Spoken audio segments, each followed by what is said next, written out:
Open your eyes, what can you see around? Wind of the open sky, over the siren sounds. This is a dream, getting the royal scar, holding a diamond blade, throwing it far. You see me fly, I know they'll never catch me for it. You see me fly, the way I put my finger on it. You see me fly. Welcome everybody to another afternoon, to another fun-filled romp. Hopefully I am, you can hear me and I'm not muted like I normally am, because this one's a good one. As we look around at the faces we have arrayed before us, they are different faces than we had last Friday. Those faces had a story to tell, and tell it they did. Some of them can pen it themselves, others are only referred to in memoriam. Who will write this tale, or will it be written? Perhaps you will be the only ones to see it. But see it we shall over the course of the next few minutes. We're going to go around and meet everybody, and then we're going to drop into a story set in the vampiric apocalypse of Garrett, Maryland. It is a story that was affected by that same group from last Friday, a story that will be affected by this group this Friday. What you saw before, you may very well see again. Immortality, burning forests, and maybe a really, really pissed off Christian Bale. We'll see. It's all coming up in this Outbreak Undead, The Feast, Horror Devore. So, as we get ready to get into this, let's meet everybody that we have. I would ask them to tell you the players and the characters they'll be playing, but they are one and the same. Let us start with this child that popped into, somehow got into this game. I'm not really sure if he should still be in school. It says here Strider, but Strider, how are you doing, my friend? And are you ready to play a game? I am doing fantastic. It has been a long time since I've been on the stream, and it's been even a longer time since I've had to roleplay a Strider. I might be a little rusty, not quite sure how to pull that one off, but we'll do it live. That was a intense intro. Holy wow, that's fantastic. I'm so hyped. I'm hyped to have you here, my friend, and let us transition over to someone who's their first time on the channel. Kevin, how are you doing, my friend? And are you ready to enter the vampiric apocalypse? I've been looking forward to this for the entire week. Yeah, it's my first time here, first time meeting everyone. Yeah, let's see how it goes. It should be fun. I like that cautious optimism with perhaps a hint of positivity at the end. It should be fun? ? Let's go over to Caleb. Caleb, same questions for you. Welcome to the channel. We know that you'll be playing yourself, but are you ready for the vampiric apocalypse? And do you share Kevin's sentiments of perhaps it being fun? Oh, hell no, I'm not ready. We're all gonna die. No, I've been very excited and nervous about this. It should be really fun playing myself. It'll be interesting playing as myself, but hell yeah, I'm ready. All right, let's do this. And then over to both a familiar player and a familiar content provider for the channel. Petra, how are you, my friend? And are you ready to play some vampiric apocalypse? Yeah, I think so. I'm really excited, and yeah, I'm definitely ready to let off some steam and just give the vampires not a good time, the opposite of a good time. Very good. Yes, giving it to the vampires is it's definitely a thought. It's definitely an idea. And there is of course the idea man himself, my tag team partner. We've split. He's gone babyface. I've turned heel. We've been ducking each other for a while, but the Intercontinental Championship this Sunday will be on the line. Grant, my friend, how are you doing? Hi, Greg. I'm happy to be here. I do a pretty fine impression of myself, if I do say so. And I want you to know that the vampires will find me very sweet, I'm high in protein. My blubber can be used for candles in case they do sacrificial rite ceremonies or other things. And I am most definitely prepared to lay it all on the line, both today and on Sunday, when we're going to pin you down, brother. 1, 2, 3. We're going to drop the big leg after you take the big boot. Bam! To the jaw and the face. Oh, I'm sorry. That's a pretty song you're singing, but the only song you're going to hear on Sunday is some sweet, grim music. So as... That's a good one. You're Shawn Michaels. Sorry, I got squeaky there. All right, everybody, let's decide now. We've met our players. We've met the characters. One and the same, of course they are. But here we are in Garrett, Maryland. There has already been an awakening. 5 others have been in a similar set of circumstances. They are in the same set of circumstances upon awakening, but that's a story that needs to be told. So again, we begin above the cloud line. We dip down into the deepening night, about 2 hours after the sun has set. The purples have almost faded from the sky. Darkness and the galaxy above now lay claim. And as we zip through, we see the slumbering town of Garrett below. It seems okay. The street lights still work. Green, yellow, red. Now, there aren't any cars driving, and no one seems to be walking, but the town, well, most of the town looks okay. It seems that the woods just off of the middle school, Edgar Allan Poe Middle School, it seems to be burning. That's cause for alarm in a situation such as this. If this were a normal town, fire and emergency vehicles would be responding. No such vehicles and no such personnel are responding. But as we, the viewers, travel through the town with our bird's eye view, or bat's eye view, if you will, we settle on a large structure with a flat roof, emblazoned with the name the Maplehurst Mall. We zip down through the ceiling of this large establishment. We whip through the various stores, darkened and black, and we settle on one, Shank and Tittle Sporting Goods. And through the open gate, we cross the lease line, and we enter into a story. And like I said last week, I am in the front row because this is a story told not just by me, but by these 5 wonderful people that you see here. So now it is time for us to begin a tale. And I will ask all of my friends here, they're friends for now, we'll see if they are in 2 hours, I ask them all to roll me a spot listen check. I'm starting off strong with 2 degrees of failure. Or failure. 2 degrees of failure. 4 degrees of failure. Okay, so everybody but Petra, you begin to come to, it's that moment from dreaming to awake that carries with it the numb quality. The brain is still a bit asleep, the body stirs, and as you begin to move, you catch words, but you don't hear them. It's as if something is obstructing your hearing and obstructing your vision. But Petra, you do hear something. You hear a foreign voice say, "Come on, meat. Wakey, wakey. Eggs and bakey." And I would like everybody to roll a composure check as electricity jolts through your frames.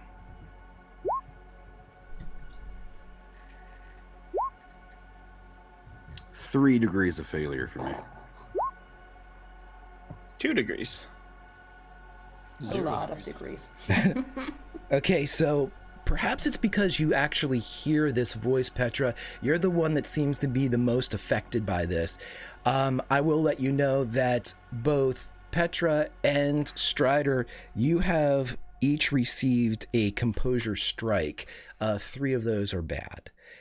But you feel this electricity jolt through you. It doesn't do... Oh, you can't see the rolls. Well, that's not good. Give me 1 second and let me figure out why. Oh, here we go. Boop, boop, boop. There we go, friends. So as the rolls have come in, we have had Petra and Strider both fail their composure rolls by enough to cause them to get a composure strike. And so as the electricity courses through you, it does no harm to you, but it jolts your bodies. And with that jolt, a couple of you that were numbed become alert. You realize that you are bound in such a way that you seem to be standing, but you can feel pressure at your wrists. Some of you can feel pressure at your ankles as if you are standing on one leg. Some of you can feel pressure around your neck, around your waist, under your armpits. And as you try to move, it may give an inch to the right or an inch to the left or an inch back or an inch forward, but you can't seem to free yourself from whatever position you're currently in.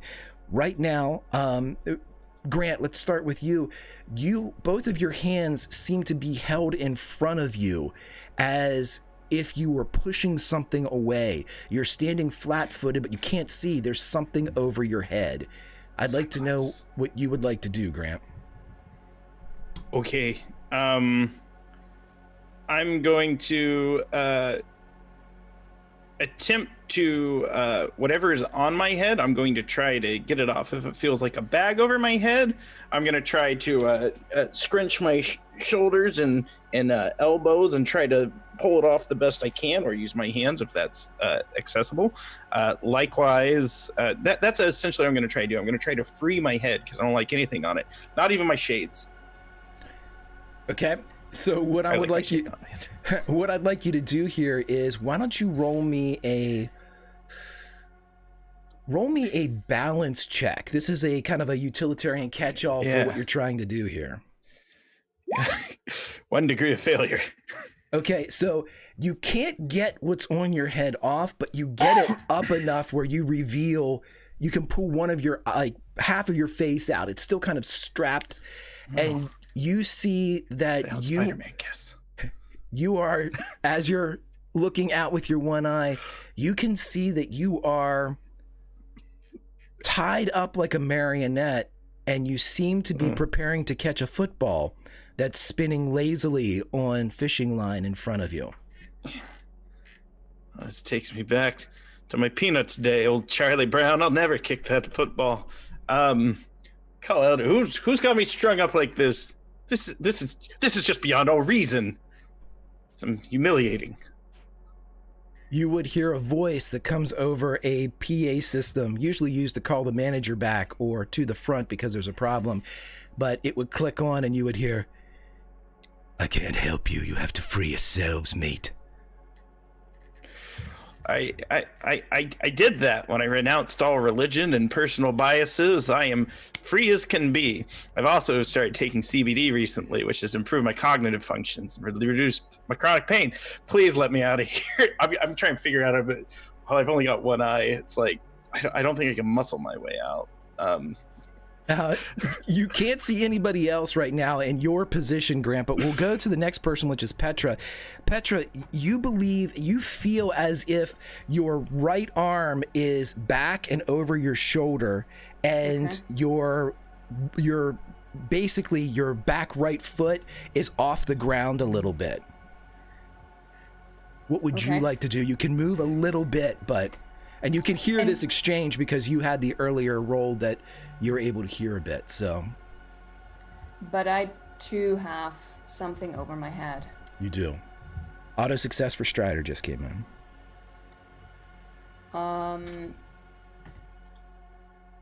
And so sort of all of my limbs are somehow held in place. You said I can just move a little bit. Right. It feels as if, imagine if you're at the end of a leash and you go back a little bit and pull forward. You have like that inch give, basically. Okay. So I can, let me think.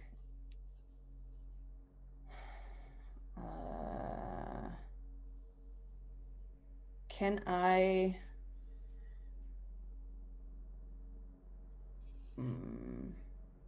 So my legs are also fixed in place. They are. This is awkward. Strider, by the way, you also got the auto success because you're cute. I was told to make sure that part came through. Just so you know. How can I, so as you said, I had my right arm sort of like this. I would try to sort of move my head back and this arm forward enough so that maybe I can grab the cover, whatever is covering my head, and sort of pull it off. Maybe, just sort of grab as much of the fabric as possible to lift it. Absolutely. And by leaning your head and by using your hands inch reach, you're able to grab a bit of the fabric and you can begin to pull off your hood. And this is part of your success earlier. It was a little bit kind of hanging to one side, so you can pull this off. And as you pull your hood off, Petra, you are gifted with the following vision, and this is metadata that everybody else can use in the description of how you're currently seated. Across from you, you see Grant Ellis. He is tied up. He seems to be strung like a marionette. Half of the bag is off of his head, and his hands are frozen with wire and twine in a catch position. You seem to be throwing what looks like a baseball that's suspended by a piece of twine. And as you look over, you see Kevin, who's playing tennis. Kevin has a tennis racket out, and he's kind of on his left foot as the hand is out around a racket. You see Caleb, who is standing on a podium, getting ready to receive the gold medal. And finally, you see Strider, who is moving around, and he appears to be eating a human arm. Okay. Wanted to make sure you were paying attention. He's gone rogue. We're gonna have to put him down. No, but Strider's not eating it because he has a bag over his head. Yeah, I was gonna say, but he's positioned in correct. a way. Yes, and there's actually a human arm in his. That is from your look, as you're looking over, it certainly looks like a real limb. Okay. Do I see anybody else since I heard the voice? You do not. But the rest of this area is dark, but you can see, and the others are beginning to stir. Caleb, let's jump over to you. You're standing on top of a podium. You can feel that position, that's straight backed, both feet standing down, hands bound to your sides about pocket level, and you feel this bag on your head. Petra, you can see if Caleb begins to struggle, and because you can see, you can offer anybody assistance in helping them kind of free themselves. So Caleb, Petra, Caleb, what do you do? Petra, what do you see? What does Petra see you do? Can we speak? Absolutely. Yeah, I think one thing I would say is, once I've sort of taken stock, it's like, Grant? Petra, I would recognize that German accent anywhere. It's a wonderful and educated doctor. Frau Doctor. It's like... Believe you me, my friend, this is not the situation to unpack that kind of joke. Then on the podium, probably start, hello? What's going on? The hell? I have no idea, but try removing the bag from your head. All right, so you see, I visibly try and lift up my arms, and they're just completely bound. How close am I? Am I right next to him, or are we all in some distance from each other? You're all in a position where you're relatively close. You're within 5 to 10 feet of everybody, and you're kind of clustered in a 25-foot area. It seems as if you're at the front of the store in what would be the window display. What kind of sick... I'm up on a podium, I guess, right? Okay, if we're not that close, otherwise I would have tried sort of to hold on and then sort of kick up with my legs. I'm just trying to... Is my head bound in one position? It seems as if the bag itself, you kind of have one of those collars, those guide collars on. So as you move, it pulls on one side, and if you go the other way, it kind of pulls on the other. So you're not technically bound, but you're restricted by this collar's ability to move. Can I try and... I know I'm like straight back. Is there any way I can like bend my knees and try and get down and like just try and go up and down, see if I have that movement? Absolutely. I'll tell you what, why don't you roll a melee attack bludgeon to see if you can kind of force your way out of this situation. Okay, here's where we have a little bit of a bargain, Caleb. I will allow you to break free of this, but it's going to give you 1 harm as you would come... You're like at that point where you're like, this is going to hurt if I keep doing this, but I can feel it giving. So pretty much sacrifice 1 health and I can get out? Pretty much. Yeah, I'm gonna go for it. Okay, so with a crash off the podium, you see as Caleb jerks himself free and the collar, one of the anchors to the collar snaps with an audible pew! And as it flies, he spins and smashes to the ground, but as you drop, the other guidelines that seem to have been holding you in place go off like so many broken strings on a guitar as they... As you hit the ground, take your 1 harm, but you are now lying at Petra's feet and you're beginning to pull yourself free. Kevin, in the position of playing tennis, you begin to become aware of what's going on. You are still bagged as far as your head is up, but you hear this conversation, this crash, the pings of the strings being plucked. What do you do, my friend? I immediately freak out. I'm like, hello? Hello? What's going on? I try to move. How much leeway do I have in terms of movement? Any limb you try to move, basically at any joint, wrist, elbow, shoulder, knee, ankle, hip, you have about a 1-inch give each way.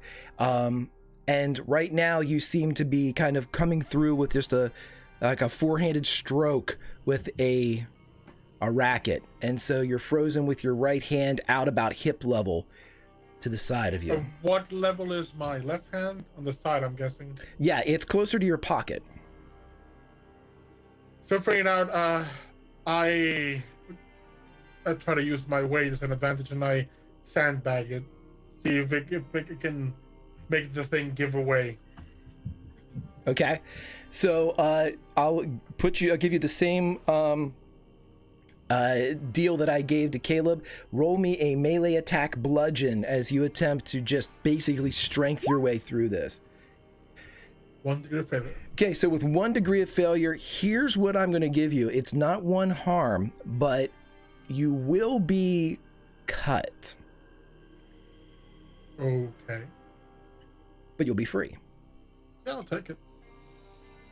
So all of you would witness as Kevin breaks free in similar fashion to Caleb, and as he smashes to the ground, he seems free for a second, but one of the housings of the racket break from the wall, spins towards him, and opens a line of blood along the back of his right hand. It's enough to begin to drip a bit. I'd like to address Strider.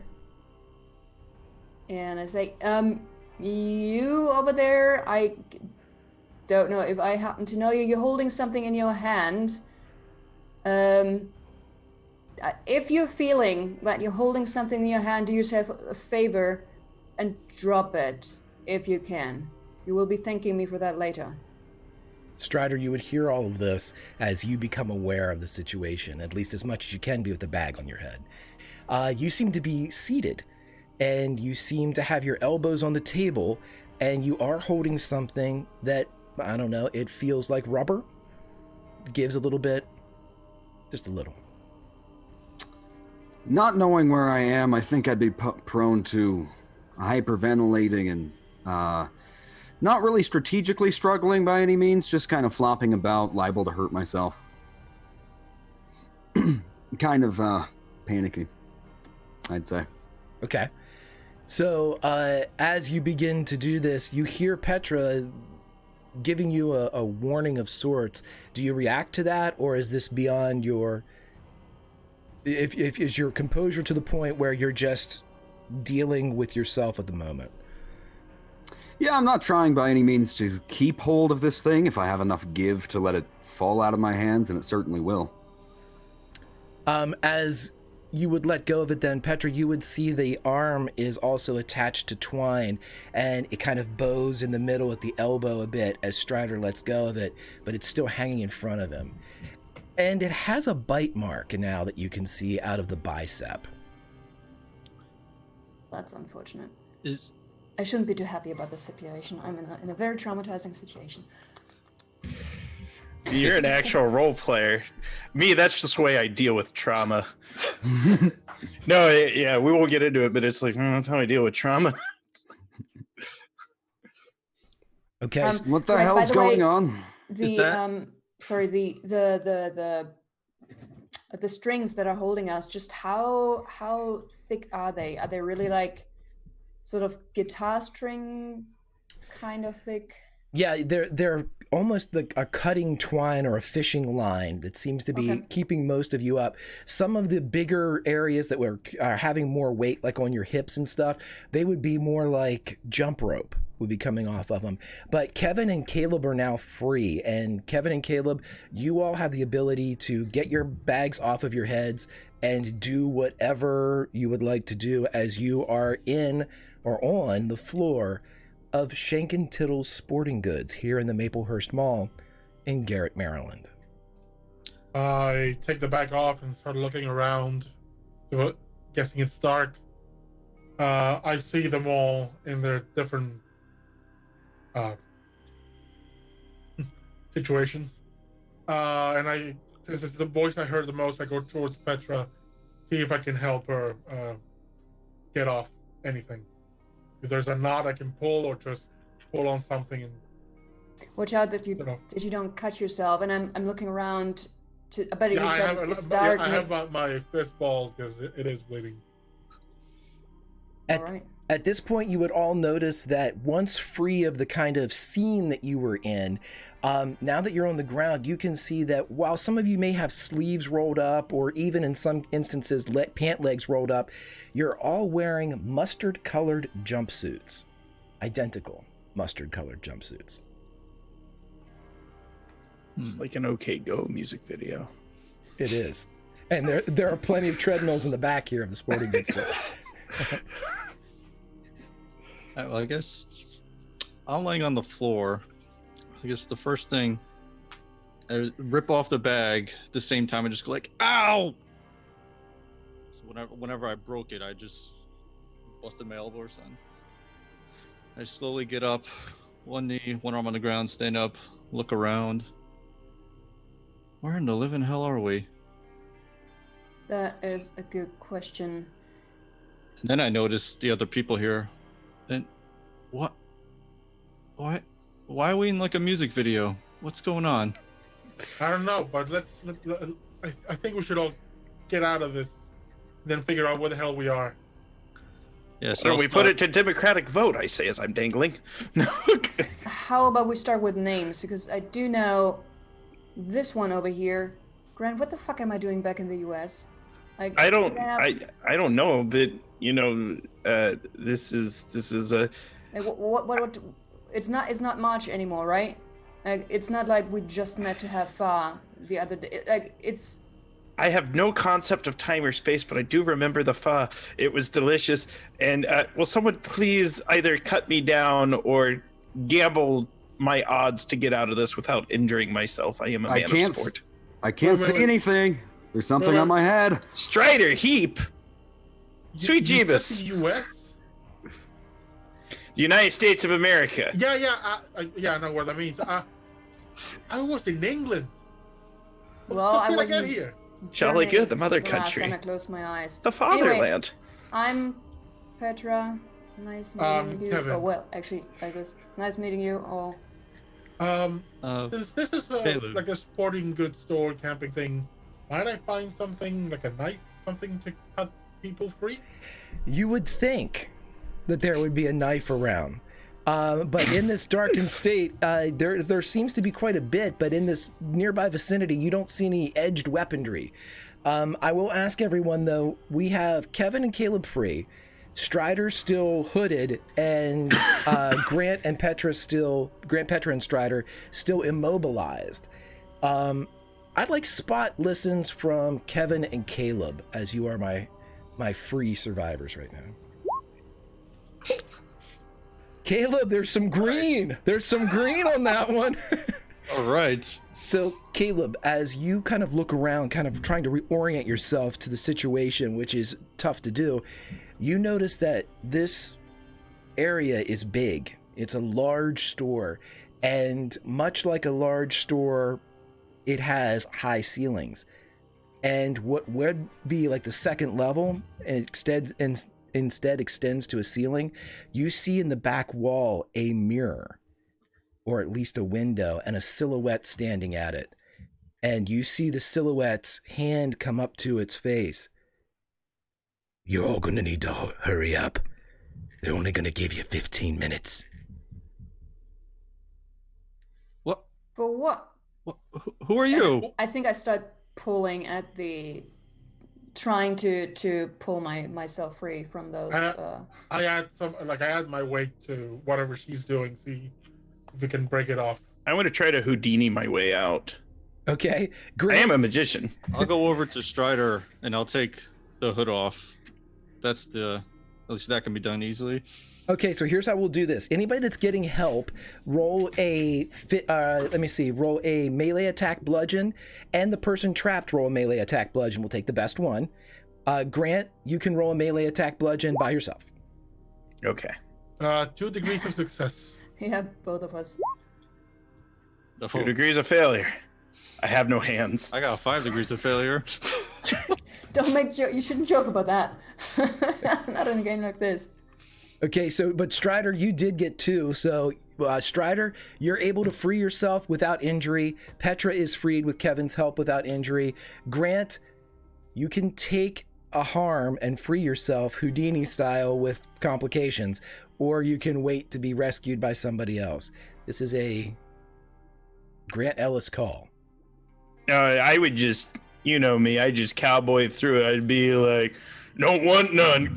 Did you see how slick I did that? And I've got like a bleeding gash on the outside of my forearm. It's just like, not a scratch. So with the bleeding gash, everybody is free. You turn and you see one another with these yellow mustard colored jumpsuits on. And again, Caleb, you're the one that can see the silhouette as the silhouette looks down and moves what appears to be a PA speaker. And as it is depressed, you could hear the public address in the Shank and Tittle. Once I notice everyone's at least got their hoods off, I'll point to where that window is, the silhouette, and I says, "There, him. He's the one." I'll let you all roll spot listens now if you want to be directed towards them. I got a degree of success. I see some green. You're a failure. That's an improvement. So there's not much light in here, and a lot of you can see the silhouette. It seems to be a shaved head, but Grant, you notice that the ears are slightly larger and slightly pointier than perhaps you've ever seen before. And with those 2 levels of success, we're going to give our first face claim for this particular Vampire of the Night, Jason Statham, as you see him standing up there, and his features are a bit longer, a bit gaunter, and the ears are larger and pointier as he looks down. All right, meat. Get up, dust yourselves off, get ready. They're gonna be coming 15 minutes. Get yourself a watch, get yourself something, tell the time. If you stay in here, they're gonna come in and get you, and that'll be the end of it. Do you understand? No, shake your heads if you understand, mate. 1 Mississippi alligator, 2 Mississippi alligator. I start counting it definitely for 15 minutes. I'm looking around, kind of, so in between hysteria and trying to be rational about this, sort of looking for like hidden cameras, half expecting, half hoping for someone to just jump out of between the aisles and be like, yeah, gotcha. And Petra, that all seems like a very good, logical course of action. This has to be a reality show. This has to be a joke. And then you keep catching that swinging arm with the bite taken out of it in your periphery, and it sort of grounds you back into the horror of the situation. I'm actually going over to it because I would do that because I would like to find out if this is actually a real arm. Wait, is Strider free, or is it just not have the hood on? Yeah, everybody's free now. Everybody's up okay. and free. Yep, you've dusted yourselves off of the twine and the wire, and you are away from the advertisement in the front window. All right, I'm going to the fishing section, and I want to see if they have like fish trackers with time or whatever on it. I don't know why that's the first thing that popped in my head, but it seems scientific. And I'm gonna check out the arm. Okay, I will let you know this. Roll me a spot listen for actually a search for Grant, a spot listen for Petra. 3 degrees of success. I'm gonna try the door. I'm gonna look whatever the closest area that we were bound up in, whatever section that is. I'm gonna start looking there. Yeah, you can see various elements of all types of sporting goods, predominantly fall sports. You can see, there's still a baseball section for, the October fans. A lot of football, soccer stuff that seems to be out. Some tennis stuff still remains. It seems to be more on the sporting side of a sporting goods store instead of the, huntsman side of a sporting goods store. With those successes, I'm going to tell you this, Grant, not only do you find a fishing tracker, but you do find one that has a timer on it, and it seems to be a sample, because with 3 degrees of success, that's great, and you're able to acquire one very quickly. All right, yeah, I eat a handful of bait, chow it down, and then get back to the group. No, I'm just kidding, I don't eat bait. Tastes good. Since we were near the front display, I'll just follow it, see if we can find the door, like the entrance to the store. Kevin, as you start getting close to what would be the lease line in an interior store, there is no security gate down, there's no doors to push through, it's just an open space. And as you get close to this open space, you hear the voice from up and above say, don't leave until you're ready. As soon as you leave, they're gonna be on you in 5 minutes. What about that arm? It's real. Okay. Then I'm just up thinking about what all of this means, and I start looking around for something. I'm looking for camping gear, knives, something. Yes, camping gear, knives. I will give this one to you because of your spot listen. You find where the knives should be, but instead of finding knives, you find a caricature of what looks like a caped and collared cartoon with slicked back black hair and kind of overly drawn fangs, and with the motion lines coming from its finger, it's going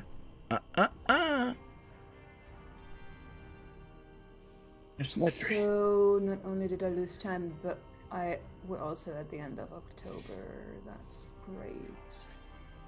I'm going back, and I want to see if something of those wires came loose enough for me to just make it like a makeshift garroting. Absolutely. The rock one. Here's what I'm looking for. And if someone else wants to go before me, I'll concede. Does anyone else want to go, or do you want me to spit out what I was going to say? Just go looking. Since you said that there's baseball, I'll go and get a bat. If there's a hockey stick, I'll grab one too. Yeah, Strider's probably pretty. Strider's probably pretty frantic after getting hands and arms free, and then seeing the suspended arm right in his face. I think you should always refer to yourself in the third person. I like to imagine I'm watching myself from a top-down view, and then I'm less scared. Yeah, I like that. It's like this SNES Jurassic Park. So with me, here's what I'm looking for specifically. So if there's a tent section, there might be mallets and stakes because you keep those in the tent section. I was thinking of those two. Yeah, so that's what I'm doing. Even if they're plastic, not wooden, I don't care. If there's a Christian camper section, I'm gonna grab a cross. Like, I don't know. I would probably grab a mullet, but mallet, but A mullet, eh? We are in Maryland. I'm gonna grab a mullet. But I haven't seen enough for me to have any reason to believe, that it is vampires that we're dealing with. So I'm grabbing some of the wire for now, and then some kind of maybe a bludgeoning weapon. So if that's what I went for. My only guess is someone's gonna come after us. The guy keeps saying someone's gonna come us in 5 minutes. Let's just grab whatever I can swing at someone. Okay. So Caleb, what are you doing? Because as everyone does this, the voice is going to continue because if the time's a ticking. So as everyone kind of scatters simultaneously to find the things that you're looking for, Caleb, what are you doing? And I think my first reaction was there's someone over there. We're tied up. They're threatening us. And the first thing I saw was bats. I would have gone right over and grabbed a bat. Looked, if there was more than one, I would have grabbed a couple and try to. Anyone's there? Like, here, someone's coming after us. It's something. Okay. Is there any? Sometimes in like the football or little league section, there's like chalk or paint to draw makeshift fields. I think I want to look for something to like mark, in case we want to mark where we've been or anything like that. Absolutely. Yeah, you could find there's a lot of chalk that comes in larger blocks that when you put into a chalk truck, you can draw the chalk lines on the side of and there's also spray paint that you can spray in the grass that is water soluble to make football and soccer lines. Yep. So I'm going to take some spray paint. After giving Grant a panicked mustard-colored embrace, is this one of those sporting I hold you a little stores? too long. Is this one of those sporting goods stores that would have bicycles on display? A tandem one. Let's do it. You see the racks for bicycles, but you do not see any bikes. As you all begin to scatter for your various places, everybody roll me a spot listen, and for free you get to hear what Jason has to say above as I'm supposed to give you the rules, so here are the rules. You now have about 8 minutes until they're going to come in here for you. As soon as you leave, if you leave before the 8 minutes are up, they'll gift you with another 5. Your job is simple. Survive. If you see anyone else, friends, people that you believe are your own kind, just other meat, you're going to want to hurt them. In fact, I insist on it. If you can make it free, that helps me. If you don't, it hurts you. Tick-tock.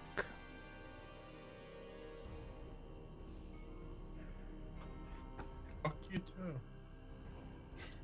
I'm gonna go back. I'm gonna go to back to the camping section and look for, don't know what they're called, those little light sticks that you have to bend. Glow sticks? Yeah. Thank you. Glow sticks. Yeah, Petra, because you did have a degree of success, I'll say you find 3 glow sticks. Cool. They have a 12-hour duration on them.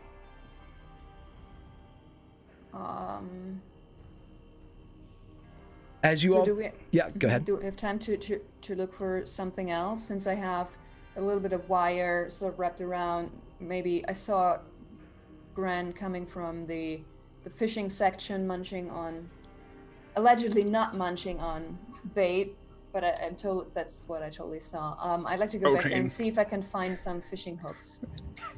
Yeah, you can absolutely find fishing hooks. And we'll say this, Grant, your timer now says 5 minutes. It just ticks from 5 to 4:59 in your readout that you have. Okay.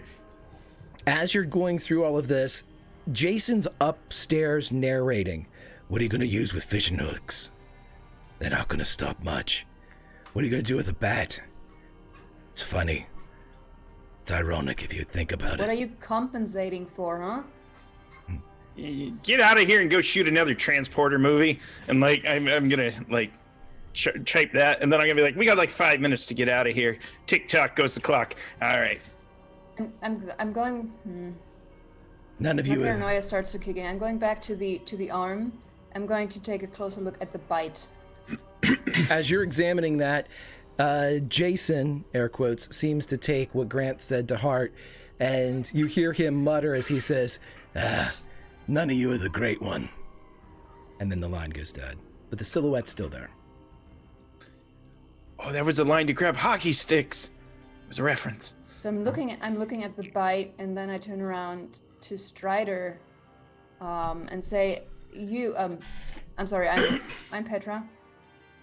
Are you tasting blood by any chance in your mouth?"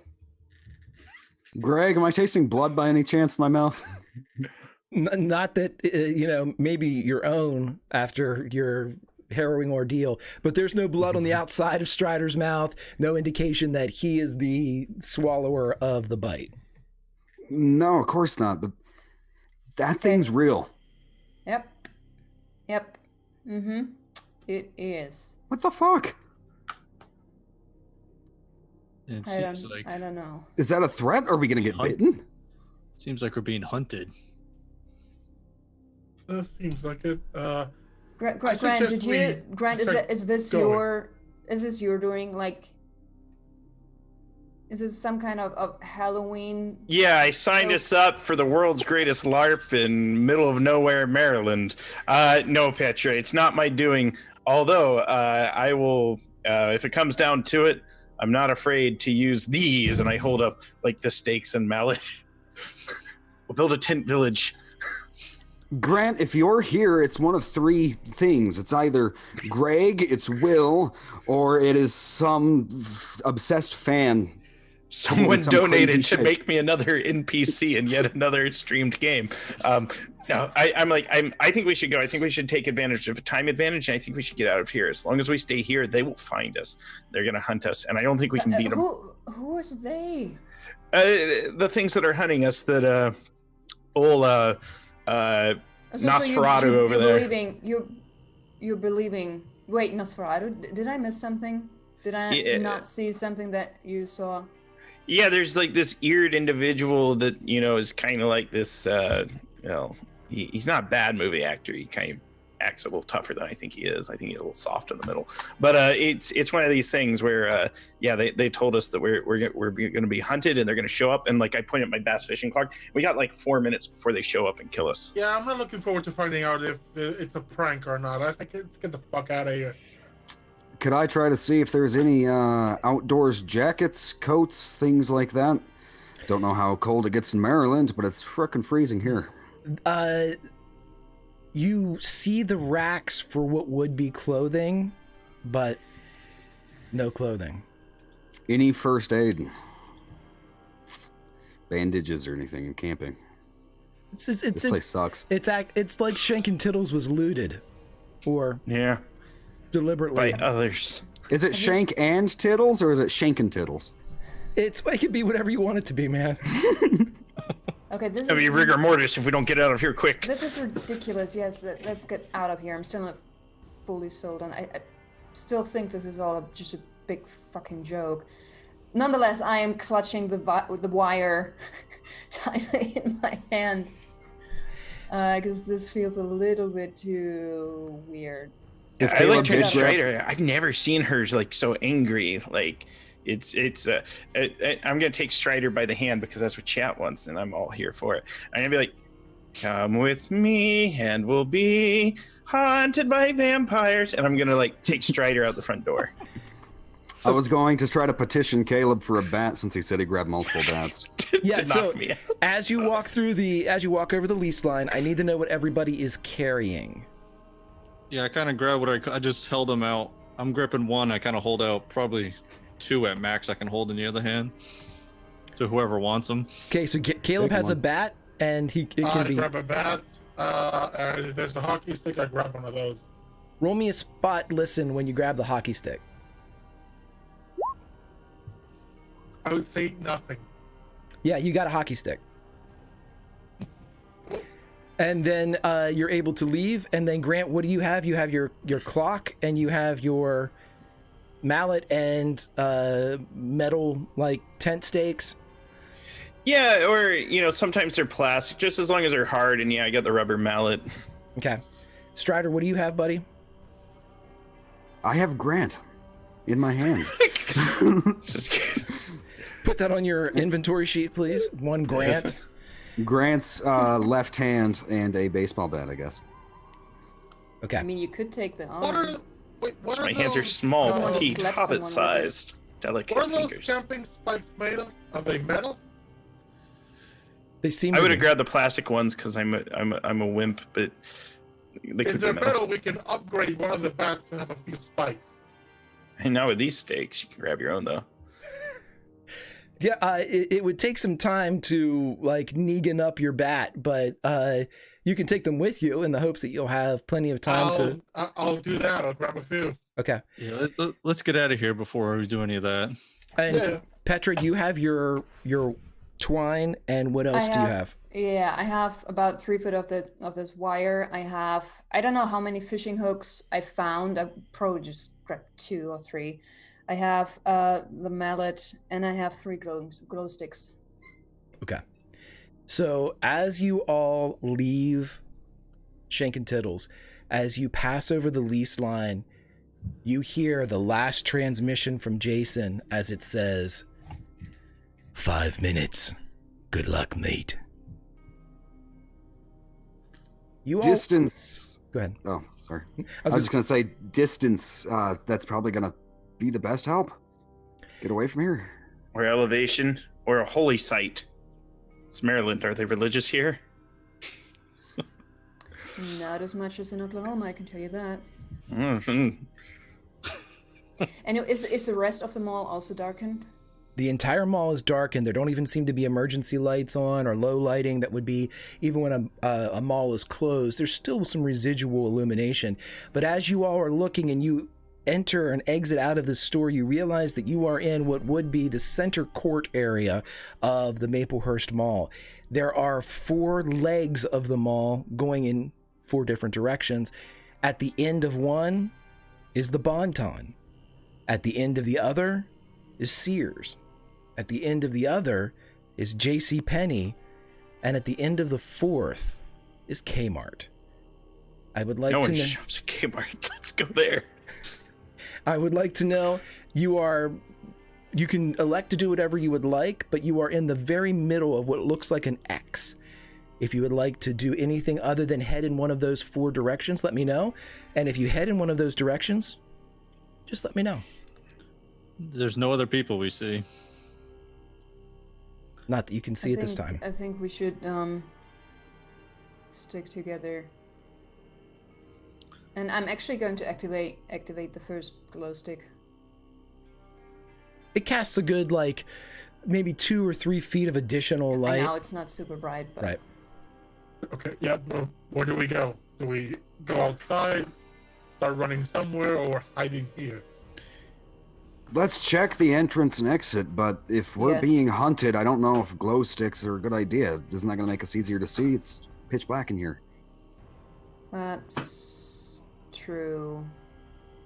So I have a It's a question. distraction, Is it maybe. pitch black, or is there a glass ceiling anywhere in the mall? Yeah, there's... Are my eyes adjusting? Yeah, you can make out shapes and geometry. You can see Yeah. benches and things like It's that. very dark. Right. But if you were forced to read something, you wouldn't be able to read it. You know, it's that type of level. You can make out everybody's features and silhouettes and things like that, but it's just dark. It's a darkness that's usually not reserved for places of commerce like this.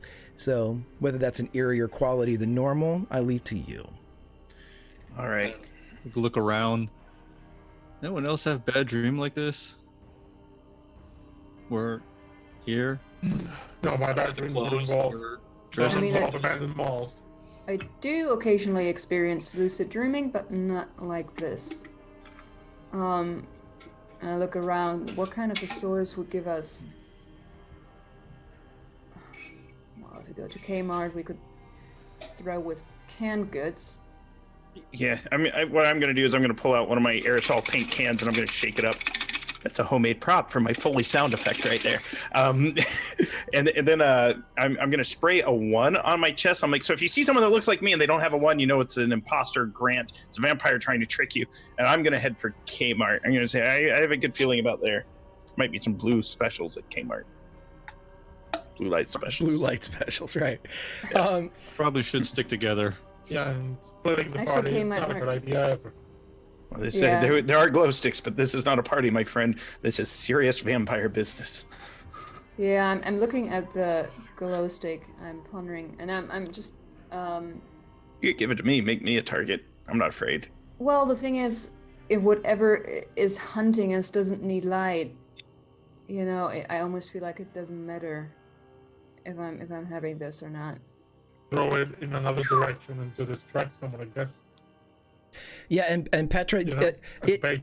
it's not that bright anyway, so you could easily slide it into like one of your pockets of your jumpsuit, and it would extinguish it, and you could remove it whenever you needed light. I'm not gonna it won't tip anybody off if it's in your pocket.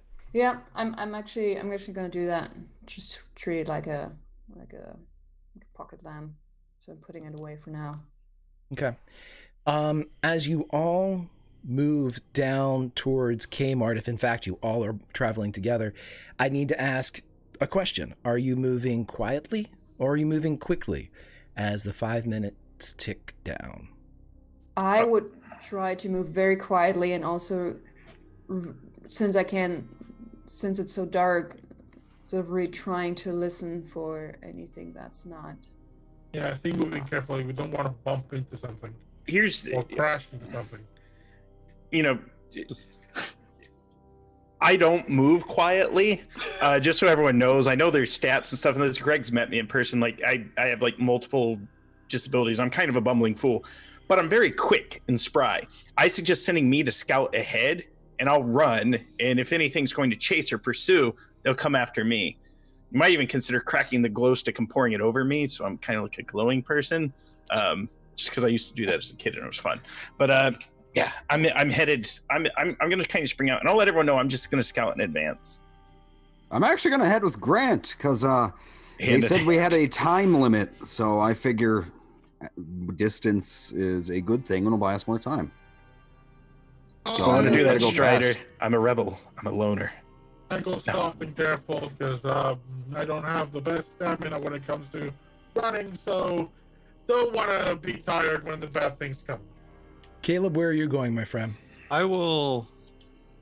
Yeah, I'm not quiet at all either, even if I want to with a bum foot. So I'm not quick though. So I will try and stay quiet. I guess back with Kevin Stein shit quiet with. I got the bat up.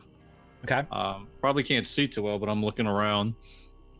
I would like Team Quiet to roll me stealth checks, which is Petra, Kevin, and Caleb. I would like Team Quick to roll me spot listen checks as you rush into the dark mall. 1 degree of failure. Hey, Strider, 2 degrees of success. 1 degree success for me. Oh, I think Team Stealth did not do good. Well, you think you're quiet. Okay, Team Stealth is confident that they are quiet. You don't run into like a band set and a cymbal hits the ground or something. So, but you know, you're quiet enough as you creep along through the mall. And as you're running, we're going to say that towards the Kmart side, as you get maybe 50, 75, 100 yards ahead, Grant and Strider, just as you get to the lease line of Kmart, you see to the right, kind of nestled off in a little bit of a fish hook, there are 2 or 3 other stores, and one of them is the gun range. It seems to have a gate in front of it, though. Grant, it also says 137 on your fisherman's clock. 136. 135. All right. Yeah, so I'm going to proceed into Kmart still. I mean, I've never used a firearm in my life. I don't even know how to load them. So I'm more likely to shoot Strider. I wouldn't do that. So yeah, I'm gonna head into Kmart. As you go to past the lease line, which is a wide maw, a mouth, if you will, to get into Kmart, it funnels into a single set of double doors, and you see under construction, renovation. So, and it's like there are placards and solid bits of various pieces of like wood and kind of sealing up the mouth here, but it goes to 2 doors in Kmart. Strider, what would you like to do as you see Grant approach Kmart? Grant, there's a gun range down there. I'm gonna go look at it. All right, you'll shoot your eye out, kid, as I spray paint like a doofy-looking vampire on the wood outside of the Kmart. That ought to get him mad at us. You take 10 precious seconds to do a very good... roll me a... Let's just see. Roll me... let's see... I have 3 fine arts degrees. I can do this. Expression. Roll me an expression. These are my expressions. All right. 1 degree of success. It's very good. It's insulting in just the right ways. So you take the 10 seconds to insult the Vampire Nation. Strider, as you creep down to the gun range, you see that there is a very sort of intricate gate system here, and it has power. And as you look, you see that there are places for specialty keys, the kind that kind of look like a circle with a latch coming off of it, but there's also Shunt key, but there's also a pad that seems to be about hand-sized. And let's cut back to the quiet group. As the quiet group, you begin moving, and though you can't see it, Grant's clock goes 30, 29, 28, 27. And up ahead, you can hear Strider just a little bit. Grant, I'm going to go check this out. There's a gun range. And the rest of you are about 75 yards away. What would you like to do? I think if I'd heard there was a gun range, I would have quickened my pace to get up there. Are there any other stores between where we are right now and Kmart? There's plenty of them. There is the last remaining Chess King in North America. It is a bastion of everything rayon and seasonal leather. And but it seems to be closed and locked up. There is also an American Outfitter. There's a KB Toys and various other more tchotchke oriented welcome to Maryland, you'll never want to leave type of stores. And they're all closed down. They're all had their security gates down, yes. Okay.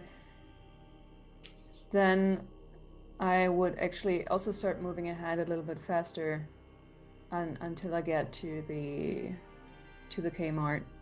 So my thinking is that maybe I can find something sharp there, but then I would end up in front of the board. So you basically said it's boarded up, allegedly because of renovation. It does say that. And Grant is, we're going to say that as you kind of speed up, you're there just far enough away to witness as Grant goes into Kmart. Oh, okay. So it's not completely boarded up. It's just it's kind of boarded and funneled down to one door instead of a wide open area that you walk into the store from. It's boarded and funneled down to a pair of doors that just open. Well, that's shitty if we go all in there. It's like a live mousetrap. I want to see if it's... I look back, like, I think I'm starting to get a little bit panicked. I want to see if it's possible to... Shit, I don't know. I'm just gonna rattle the boards a little bit just to see how strong this funneling construction is. Sure, you can roll me for your action. Let's do a melee attack bludgeon. I know you're not trying to bang on it, but you're just trying to force it, use your strength a bit to see what it can do. Yeah, it seems like it was just put up. It seems strong, but you can tell that just with, using your glow stick and things like that, this doesn't bear the look of something that was up for quite some time. Grant, as soon as you walk into Kmart, you notice two things without the need for a roll. One, this place is completely empty. No racks, no cashiers, one huge open space with a couple support pillars here and there. And the second thing you notice is something spilling over top of you. This feels like some makeshift Jonathan Fry bucket of urine that he spent a week filling over a door just to get me in this game. No, all right. What's how's it taste? No, I don't taste it. It's really. Which filling is it? Acid? Is it? Do I lose all my flesh? Just open your mouth. As it drips down into your eyes, Grant, diabetes. Roll me a composure roll, as you're not sure what this is. 2 degrees of success. You keep your you keep your I've had pepper spray training. And whether or not this is something that you're familiar with, as it goes down, it's the smell that it hits you where you go, it smells like bacon fat. It smells like there's it's not unpleasant. If Anna? right. But it's all over you. It's actually darkened your mustard colored yellow outfit into a deeper burnt color as it seeps and drips and gets, that smell of cooking bacon and bacon fat can get into a sweater. Yeah. Here's a question. Do I think this is melted human? And metagame, I've filmed a lot of surgeries. I've smelled melted flesh. Is this kind of is this it's burnt animal? That's as far as I'm trying to get. Right. Your knee jerk, Grant, because of your composure and your earlier roll, is that this doesn't smell like it's human in origin. It smells like you've just been coated in fat. Oh no! Werewolves! I'm a pig! No! At that moment, out in the Maplehurst Mall proper, the timer runs. The timer goes from 3, 2 to 1, and you all hear the crash of breaking glass and the revving of a very souped up, very thrill-billy pickup truck that comes barreling through the mall. At the opposite end by JCPenney's, you see these lights as it's running through and smashing the benches that you all passed. And as it gets closer and closer, I need to know what you all are going to do. How far are the folks who checked out the range, the shooting range, the store? We're going to say Strider, Kevin, Petra, and Caleb, you are all within spitting distance of one another. Grant's close. He's about 25 feet away, but he's currently ascertaining whether this is human or not. That's all over him. What about the gate? Can you get it open? Could we maybe... Shit, it might be another trap, but... We need that suspended arm, I think. Handprint. Well, if we have a truck barreling at us, I'll just run and start pushing people like, get in into the Kmart. I'm stripping. I don't want to be covered in this. Strider is hanging out in that little fish hook you described, pressed up against a wall, hoping the pickup truck's going to go barreling into Kmart so he can sneak back and grab that arm. Okay, so everybody else is running. That sounds like a good idea. Yeah, but if we're all there, then... No, I think I'll just go into the Kmart, but take a right after the door. I'm going to the not left. right in front of it when the thing just smashes through. Yes, going that into way the I Kmart. can maybe run back. Go to the left and sort of hanker down a little bit. Caleb, where are you going, buddy? Kind of help, just literally push people in if I can, get inside, look back, see it come barreling, jump. I'll jump and probably fail trying to roll to the right side. Okay, so as and Strider, you're staying off to the side. You're in the hopes that this thing's going to overshoot. Okay, I would like Petra, Kevin, and Caleb, as you rush into Kmart, please roll me a balance as you hit a puddle of fat.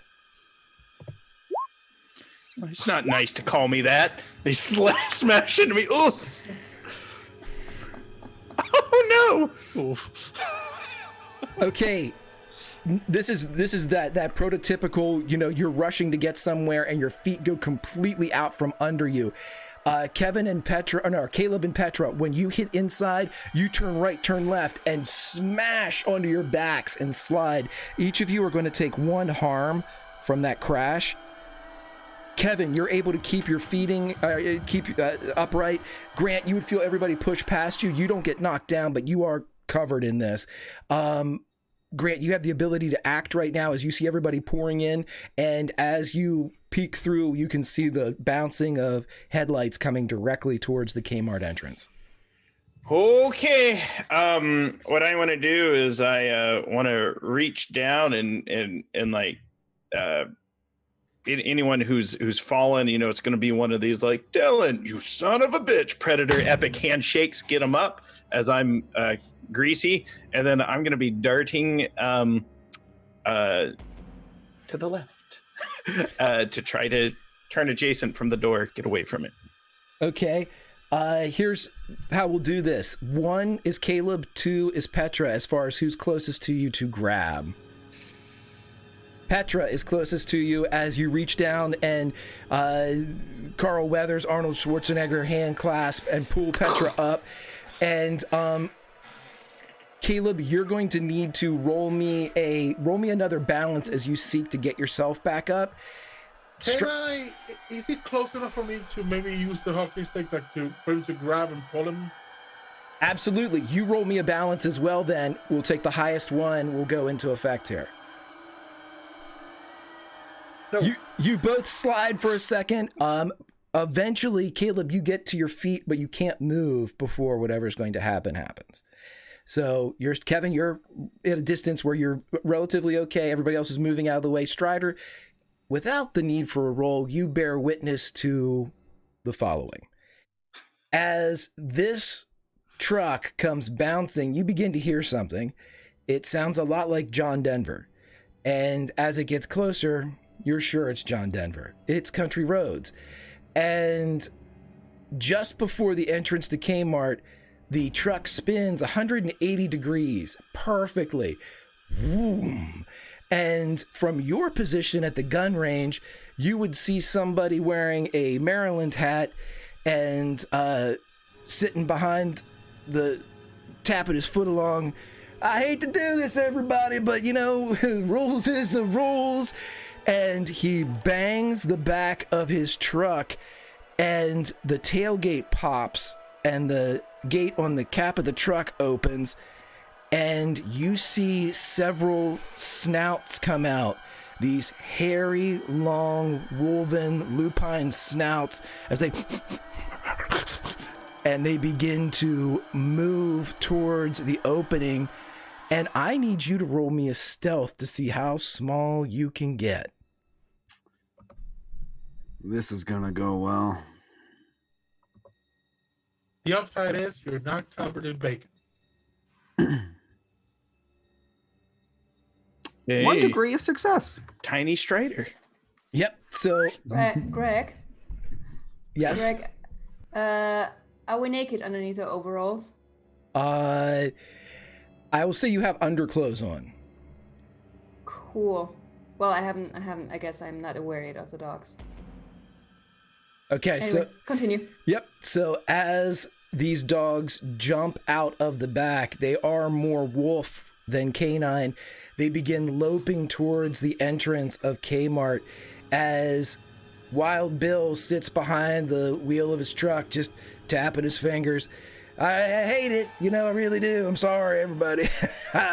And he sits there, and you see him checking his phone and things like that. He's unaware of your presence, Strider, and so are the dogs as they barrel into the inside of Kmart. Everybody, you see these creatures burst into the area, some of them slipping onto the grease, some of them stopping to lap at the grease, but more than that, their eyes turn glittering in the darkness as 4 of these creatures each spy one of you. I would like to know what you would like to do, my friends. Quickly for clarification, you said earlier the store is completely empty, like not even shelves. Completely empty. It is as if it were deliberately blasted free of any remnants of its prior blue light glory. All right, I'm stripping off my coveralls. I should be able to do it pretty quick, thanks to my Boy Scout training. I was about to say, nobody, nothing, no. Okay, so I'm backing up. Okay, as you back up and Grant begins to move out of, there's grease and stuff flying from his hair as he's shrugging out of these things. Everybody else, Caleb, Kevin, what are you doing here? I move closer to the group. Maybe we can back each other up if one of these things jump at us. Okay. Yeah, I guess I was just kind of getting up from. I'm probably covered in the bacon fat now. So as I'm getting up, I guess is when they come in. I would start. Whoever's closest, get towards them. Do I still have the bat after falling? Yeah. Yeah, you still Okay. have it. Yeah. I have a very shaky bat in front of me. Yeah. So as I start backing up, I just raise the bat and I look around, completely empty, no cover. All right. So Mallet. as you all go back to back to back, and Grant's now bareback as he pulls out of his coveralls, gets them. We're going to say, Grant, your first action here is to get out of these things. As these creatures begin to surround you, I would like everybody to turn your attention to the top right-hand corner where you see the blue square. I would like everyone to roll one of those. Would you like me to roll one also? Yes, please. 3 speed. 4. Okay, Caleb, you are first up here as you see these creatures come in. You actually have the jump on them as they circle the group, much like a pack mentality, and they launch. What would you like to do here? Who are they launching at? It seems to be a simultaneous attack on the 4 of you. All right, so then the one at me, as it's launching, I'm going to try and do good old Louisville slugger right across its snout. Roll me a melee attack bludgeon as you try to go Negan. Yeah, this will go well.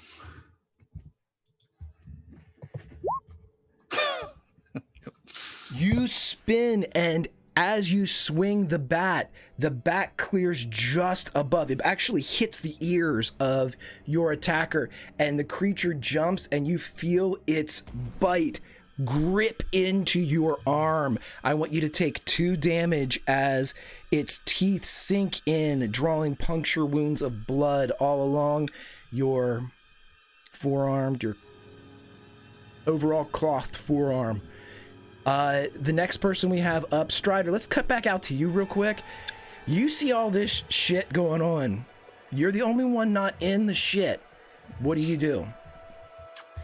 I'm gonna turn as if I was gonna start heading back down to retrieve the severed arm, see that the man driving the country road pickup truck is on his phone, and as you said, somewhat distracted. Since we can hear him so well and the music, is the window rolled down? Yeah, the window's down. I guess the intention is to walk up next to the truck while he's blabbing or Googling and use the side of the baseball bat and slam it into his head. And if I get lucky, I can hijack a pickup truck. Let's do this. I will remind you, I shouldn't, but I'll remind you that you have an auto success that was gifted to you earlier in the game. Because I'm cute. Because you're cute. You have your bat. You're sneaking up beside. Your earlier stealth roll prevents.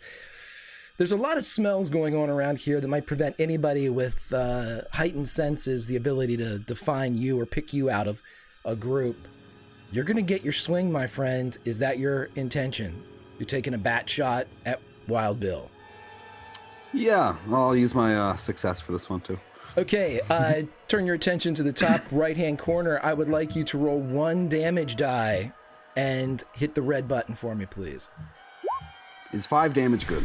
5 damage is real good.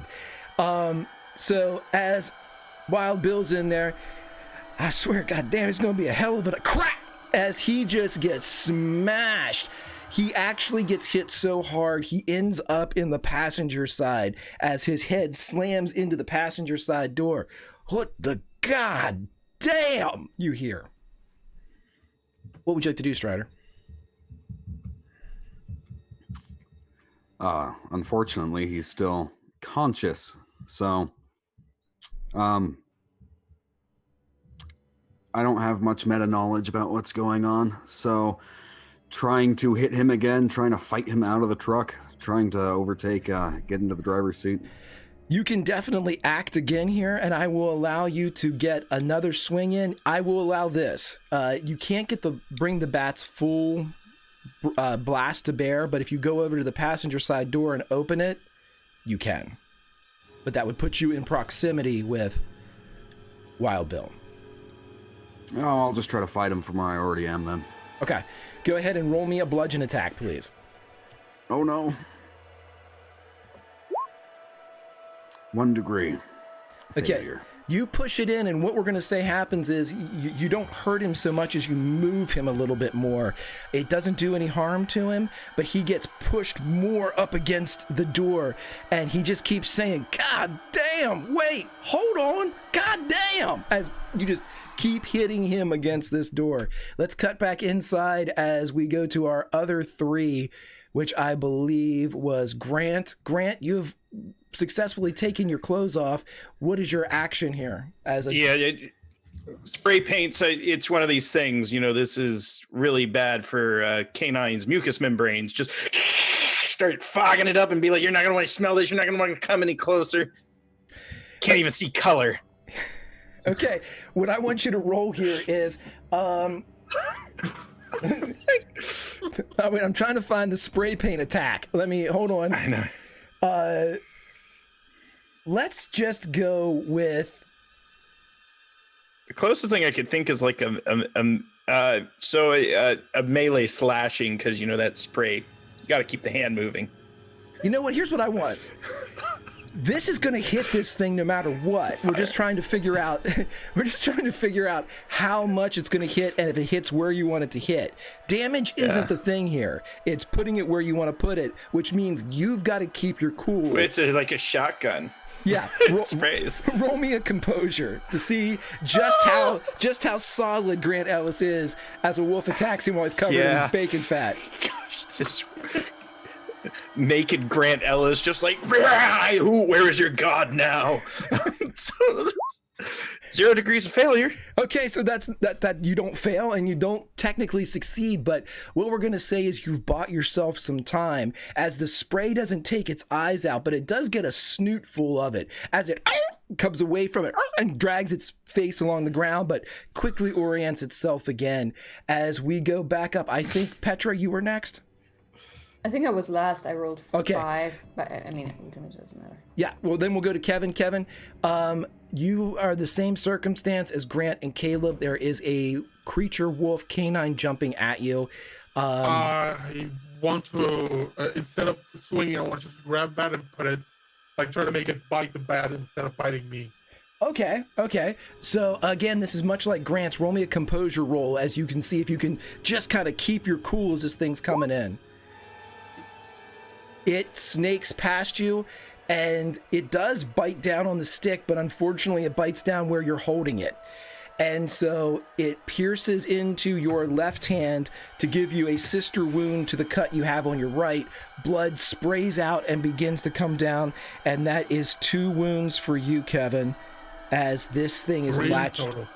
This thing is latched into place. Petra, I just hear me say, ah! same thing with you, Petra. What would you like to do?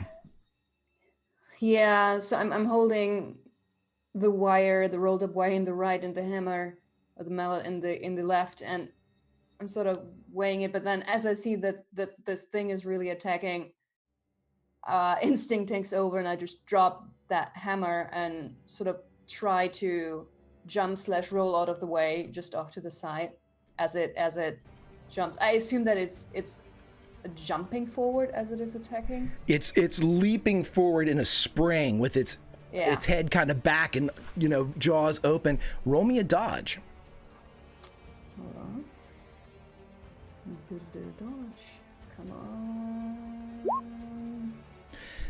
So you are able to get out of the way. The creature does not strike you, does not hit you, and you can you slip more than anything out of the way as the fat drips off of Grant and his outfit that he's taken off. You hit a little bit of it, but it gets you away. You don't get hurt, and it doesn't get a hold of you. I will tell you this, Petra, you do see the opening of Kmart. It is the only place that seems open out of this place. Yeah. That would mean leaving everyone else, though. Yeah. I think I'm frozen in this moment for now. Sort of too many things going through my head. So this, by the way, the creature dog wolf thing that attacked me, did it also slide a little bit? Yeah, you all, it was basically a push. It didn't get any better position on you. You didn't get any better position on it. It's just... Okay, I think since all of this is so fucking surreal, I'm trying to tackle the thing. I'm just going to throw myself on it, sort of trying to wrap my arms around its neck. For a second, I thought you said tickle. And I was like, that is a hell of a move. But... tackle we shall. I mean, I could try to scratch it on the tummy so that maybe it makes this.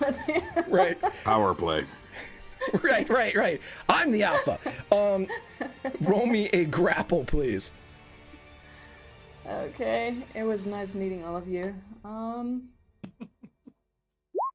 Whoa! Hey. So anybody that, I know that Kevin and Caleb are currently being bitten, and Grant's in, fists of fury with his paint cans.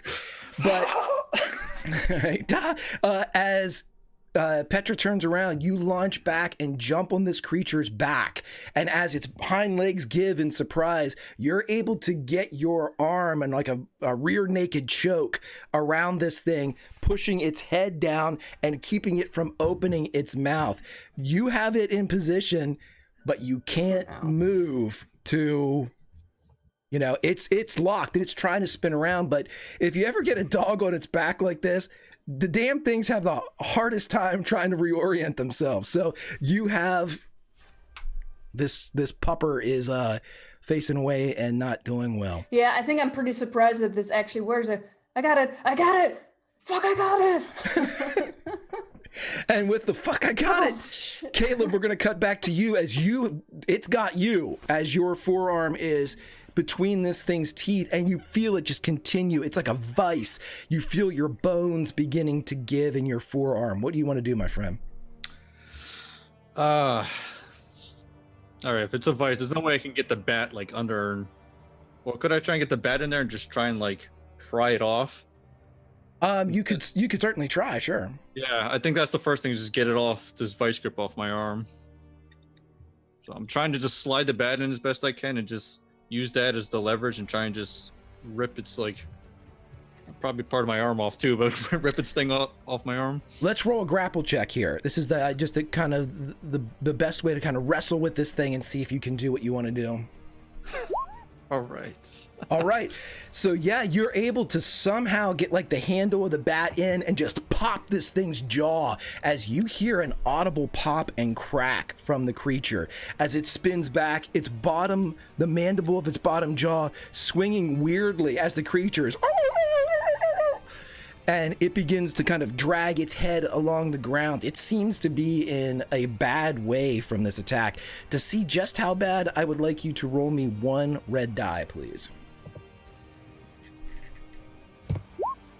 Dead. It hits the ground and drags its head for a second, and you see it's leaving a streak of blood as it moves against the ground.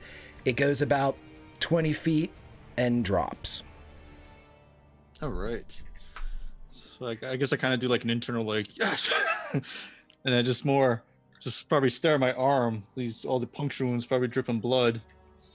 Just grip the bat a little tighter and then turn. Whatever the one closest to me is, just turn towards that one, and that's probably it. Yeah. Yep. Let's cut back out to Strider. Strider, you're at the truck. Wild Bill keeps saying, "God damn," as he gets up and begins to move up against the door, turning to look at you. You have a moment to do something here as he's kind of sitting up in the passenger side seat. What would you like to do? I'll try to like grab onto a leg or something and see if I can't pull him out. Okay, you're gonna try to pull him out. Go ahead and roll me a grapple. This is a good idea.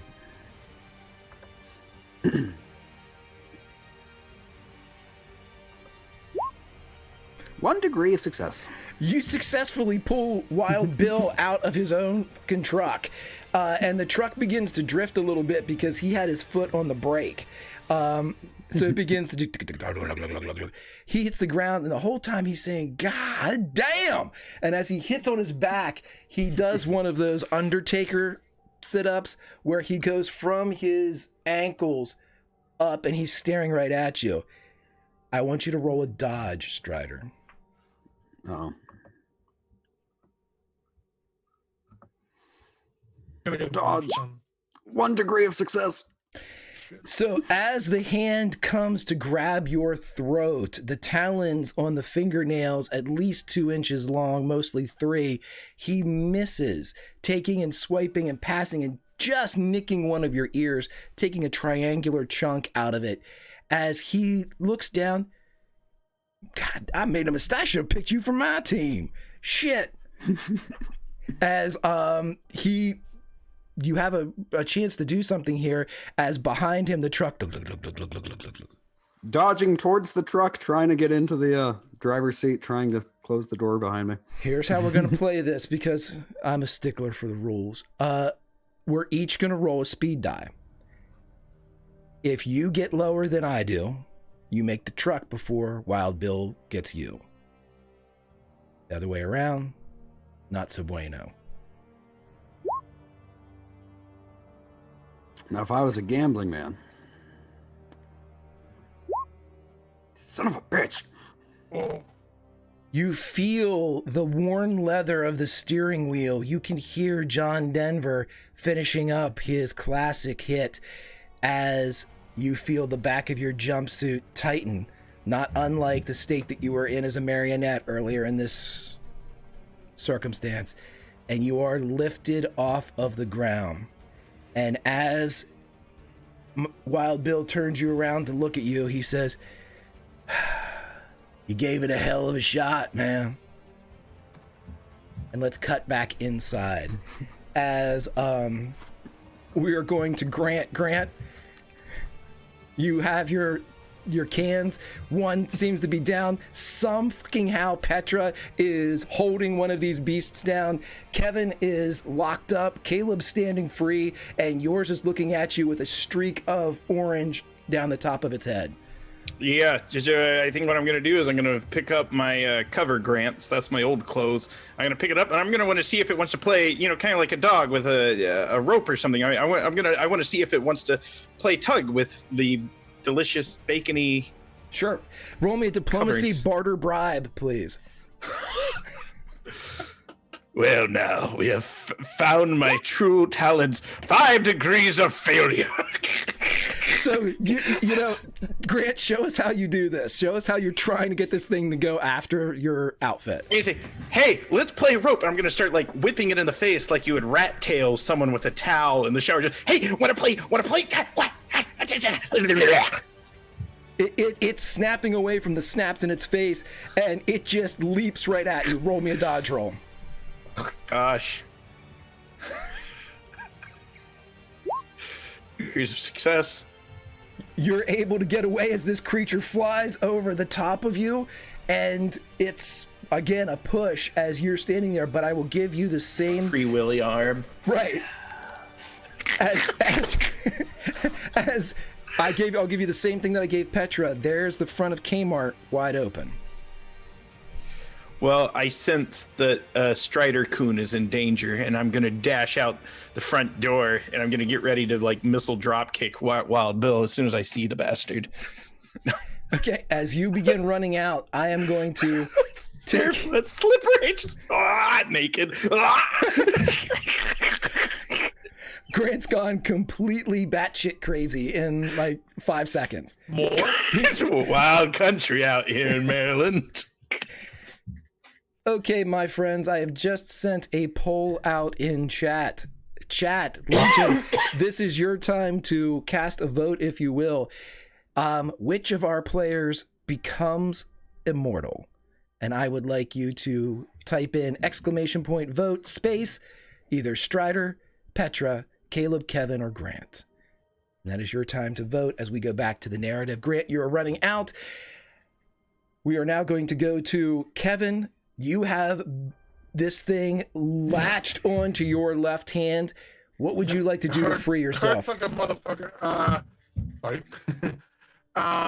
I've been bitten by dogs. I know I'm not gonna pry it. The thing's grabbing the hand that I'm holding the bat. I'm gonna grab one of the spikes and just like jam it into its neck, or just soft tissue, basically. Okay. This is just getting awful brutal. But let's. And by the way, lovers. right? These are hellhounds. So everyone, I know that we want to. These aren't. Wild Bill didn't get these from like the local shelter or anything. In this these case, a good boy is a dead boy. Right. These are definitely bad boys. So go ahead. An undead boy. Undead boy. So roll me a melee attack piercing as you attempt to shish kebab this hellhound. Yes. Kevin, we're going to say not only do you miss, but as you swing this thing to pierce it, it pulls you forward just as you're swinging, and this spike passes through your ulna and your radius in your forearm. As you shish kebab yourself, you'll take 2 more damage as you are now looking. 5. You're now looking down at your ruined left arm, basically. Petra, we go to you as you are on the back and you are holding this creature down. What do you want to do? Anything, or are you gonna? Yes. For a brief moment, I consider reaching down to grab into the pocket where I have the fish hooks, but I fear that I would have to shift my weight too much and give the beast a chance to escape. So I'm just trying to, as I'm already holding it, just inch forward with my fingers and just try to push my 2 fingers into its eyes. Let's crush it. Roll me a melee piercing attack, because I can't think of anything else to use here. Piercing. Come on. Fuck. Oh. I think my hand is gone. As you attempt to do it, the creature wrenches free. It latches onto your hand that you are trying to poke with, and you take 2 damage as it now has you as well. We go back up to the top of the order. Blood is flying inside the former Kmart. If the blue light were on, you'd all be covered in purple. Caleb, what do you do, my friend? All right. In a very stupid action, but because I'm feeling pretty confident after somehow managing to break a vice grip and kill it, I will take the bat and turn. Who's closer, Kevin or Petra? Let's do the old 1-2 again. We'll have Kevin as 1 and Petra is 2. Kevin is closer. All right. Go for it. My arm needs breaking too, so. Does he have a dog latched onto him? He does. All right, so I'm gonna take the bat. Whatever. I'm gonna just, as it's latched onto him, I'm gonna try and just do like an overhand chop with the bat right onto its head. Sure, absolutely. Go ahead and roll me a melee attack bludgeon. Try is the key word. Nope. This is that moment in the more recent Romero remakes where a friend is helping a friend and the help goes horrifically awry. And so as Kevin is being pulled and just wrenched by this creature, he's in shock because of the stake through his own forearm. He gets pulled forward and you clip him solid with the bat. I would like you to roll me 1 damage die. So 1 red die, please.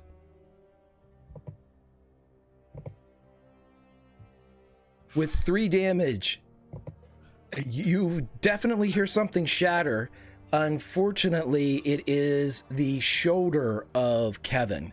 As it pops out of socket, breaks in its ball and socket joint. Kevin, you see white as any defense that you had, if this were D&D, you'd be stunned. And so you can't move. You don't lose somehow you remain standing, but you are in a tremendous amount of pain. You have lost all of your health points and you are in injury now. And Caleb, you see this happen as we're going to skip over Strider for right now as we go back to Grant. Grant, you run out of the front of Kmart and see no one. Oh my goodness. Gosh, I was hoping it would be like that part from episode 1, The Phantom Menace, where like it crane shots over Strider Gone Jin and Obi Grant Kenobi, and we're fighting Darth Wild Bill, and it's about to get really intense. But instead, it's just kind of like, it was all a dream. Yeah, I guess the long and winding road plays as I exit He Ain't Heavy, He My Brother from the mall triumphantly. If no one's outside, I'm just gonna be like, damn, my eyesight. I'm gonna turn back into Kmart. I'm gonna look who's getting the worst of it in there. Well, I will tell you this, Grant, when you do run out, while there's no one there, there is an idling pickup truck. There's no one in it, but there is an idling pickup truck. Here's a question, though. Is it stick shift? Because I can't drive stick, Greg. That would be a cruel prank. Let's do this. Grind it, find it, double clutch. Technically, if it's stick, it would have stalled out, but whatever. Let's go ahead and do this. 1 is a stick, 2 is automatic. It's a stick. You need me. You need me. I do. I'm going to be like, darn. I must find the Frau Doctor. Okay. The Fraulein. And as I charge in to find Dr. Petra Folkhausen. Because it's a stick. As you charge back in, I'm going to allow you to do whatever you see. Kevin just gets struck by Caleb. You see Petra has a dog attached to her. Kevin still has a dog attached to him. Kevin looks bad. What do you want to do, Grant, as you got an action here? Yeah. I'm gonna missile. Is there a dog attacking Petra? What's going on there? Yeah, I had it in a chokehold, and I tried to basically ram my fingers into its eyes, but it sort of reared around and now has really me hard on the hand. I'm still kind of on it, straddling it, but it's awkward and very painful. Yeah, I'm gonna sweet chin music this wolf and knock it unconscious. All right, roll me. I've trained my whole life to do this. Okay, so as somewhere the first couple opening, the band begins to tune up. As Grant, you as you roll me a melee attack bludgeon as you attempt to super kick the dog.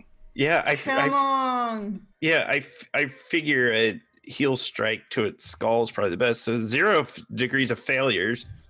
Okay, so what we're gonna do is you make connection with the dog, but I'd like you to roll I'd roll the roll the red, 1 red die, 1 red square, and we're gonna take 2 damage off whatever it gets. Okay. Is there any mechanic to push my luck? No. 3 damage. So a 1. It takes 1, but it does take damage and enough to knock it off of Petra. So you do get it off of her hand as it slides back and turns around, ready to attack again. As we would go to Kevin, but Kevin, your vision It's messed up. Yeah, what's going on in Kevin's head right now is all this is... There's nothing. It's just pain and shock. Just blanked out and just pain. Just horrible, horrible pain. Like knees shaking, almost buckling. This close to being out. Okay. So as you're just reeling, that punch right before the canvas, let's go to Petra. Petra, you see Grant come in and successfully super kick a bit with a heel drop, get this dog off of you, this hellhound. It's still there, but you're free. What would you like to do? Trying to get out. To get out the front? Yeah. You can get up and you can run past Grant and you clear and see the truck out there.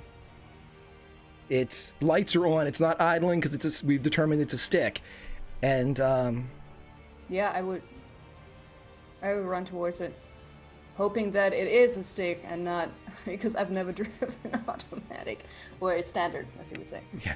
So you get in. It is standard is stick shift. Never Yeah, mind. yeah. You get in and you see it is a stick shift, and the keys are still dangling from the ignition, and it says Billy Bat on the side of it. Grand. I have to decide. Do I Swing want and to have kill my my gas mortal over foe here. or just... Hey, I've been And working out. by the way, I don't see anything else. Like Strider is nowhere to be seen. No. Okay, is the engine still running, or the car still running? Yeah, you can turn it right back on. Yeah. Yeah. Cool. So we're gonna say that you have the Putting truck. in the backwards, the can't talk, the reverse. Okay, so that everyone would hear Grant, and then you'd hear the roar of this Thrillbilly pickup as it turns back over. Caleb, back to you. All right. Well, first thing I probably just staring like in shock is what I just did, like aiming to crack this thing's head open and then boom, smack the shoulder. Probably standing there in shock at first, and then the kicking on the truck kind of like shakes me out of it. How many of these dogs are left there? You see that there are 2. There's the one that's still clamped onto Kevin, and the one that is currently recovering from the super kick of Grant Ellis. All right. See, it turns and I'm there with the metal chair. Oh. A leg drop it. Little Macho Man elbow. Right. Oh yeah. All right. Well, I kind of like look at Kevin, look at the super kick dog. Are they both pretty much the same distance? We'll say yeah. The choice is the choice is not going to be made easier by distance. So Okay. So I'll say I probably first go to do the one latching Kevin again, and like last second I just turn and then try and smash the other one. Okay, so you're going for the one that was super Super kicked. kick one. Okay, let's see what you got.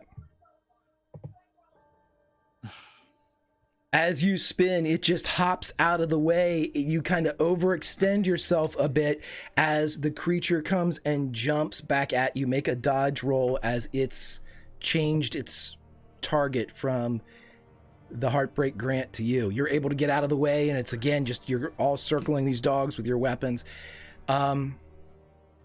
Strider, you are the winner of our poll.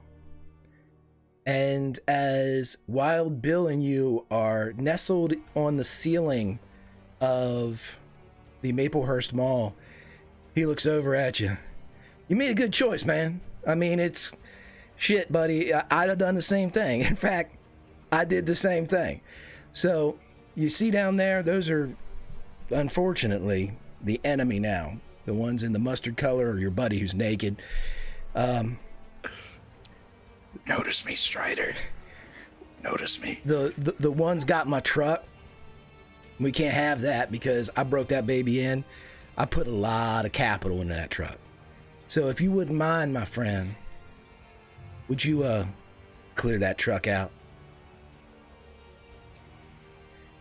Strider Heap, you are a vampire. What does that mean to you? Oh, it means all my middle school dreams are coming true. We had a similar effect last Friday.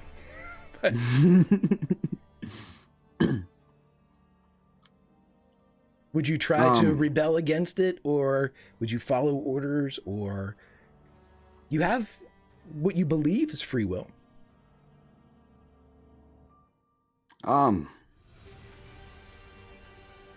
Thrashing away from the guy holding me on the ceiling currently. Definitely just get out of clutches, distance myself from him. You remain on the ceiling. He's not holding you up. Strange.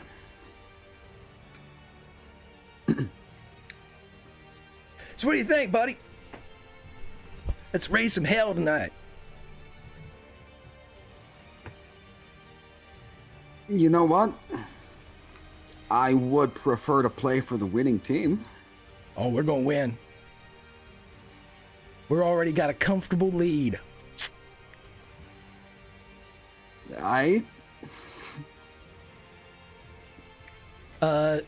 I'm afraid though, I can only take one, so your friend down there, I know she just got bit by that dog and all, but get her out of my seat.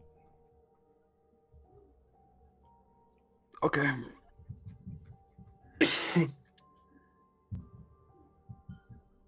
We'll cut away then from that scene. As we go back inside, Kevin, you come to. Grant, you're there. Petra, her call has just come out from the front. Get to the truck, Grant. Caleb, you taking a swing, and there's a standoff with you and the other hound. When at the back of Kmart, there's the sound of a lifting, almost sounds like a garage door, like a. And as it comes up and rests in place, light floods through into the space, and you see both of the active dogs look up. One releases itself from Kevin, and they put their heads down and begin to back away from the light. And there are 3 silhouettes standing there. Mm-hmm. One of them steps forward and looks an awful lot like Susan Sarandon. Time warp Susan, just to put it in perspective. The person to her right looks like Chris Sarandon, Fright Night Chris. And the one to her left looks like Susanna Grace of streaming fame. The 3 of them walk forward, and Susan Sarandon looks at the others and says, "If you don't mind, I think I'll take him," and points to Grant.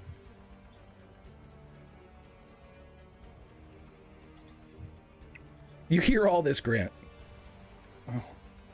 So wait, how far away are they from us? You are out in front of Kmart. This is in Kmart, and they are about 25 feet away from the other 3. Gotcha. All right. Can you say that into my good ear? I call out to her. That actually was in my questions. It's like, how good your perception? It's like, I don't know how I scored so high. It's like, I'm half blind and stupid. Do you say that?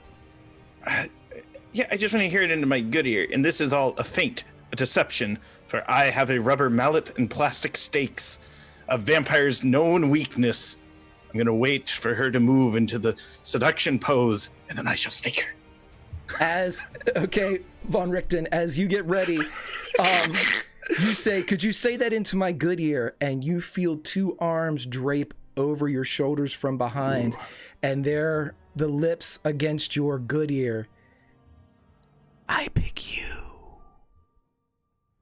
I'm like her Pokemon. This is great. And Kevin, you are reeling. Caleb, You see all this happen. The dogs have bounced off. This woman has appeared behind Grant as Grant's eyes sort of go wide and the lids droop a bit. What do the two of you do? Is the truck still there? It sounds like it. I do my best to shamble over there in a half day's edge of consciousness now. Greg, I've been meaning to ask, how wide is the can I comfortably turn the pickup around, or would I have to go in reverse all the way back to the center?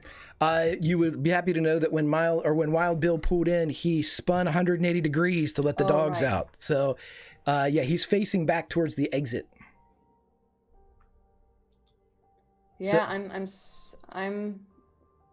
starting. So when I look, so since nobody came, I would have sort of looked around, maybe even leaned out of the door.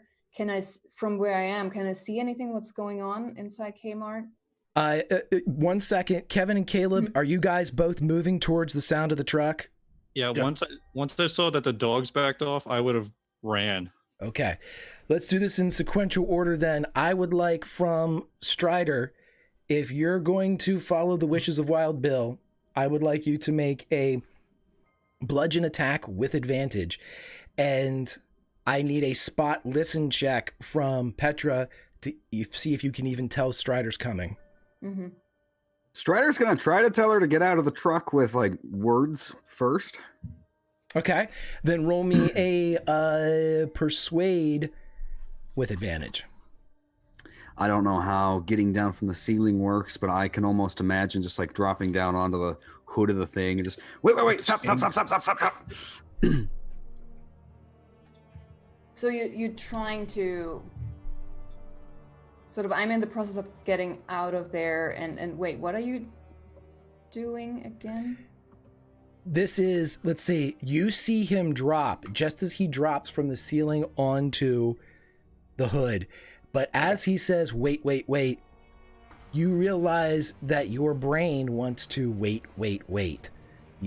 Arguments, logic fail you as the words of Strider the vampire begin to have their way. However, I will let you make one composure roll, and we are going to add, because of your earlier failure with this, a strike, it will add a degree of failure. So if you get 3 successes, it'll be 2 successes. Okay. So composure.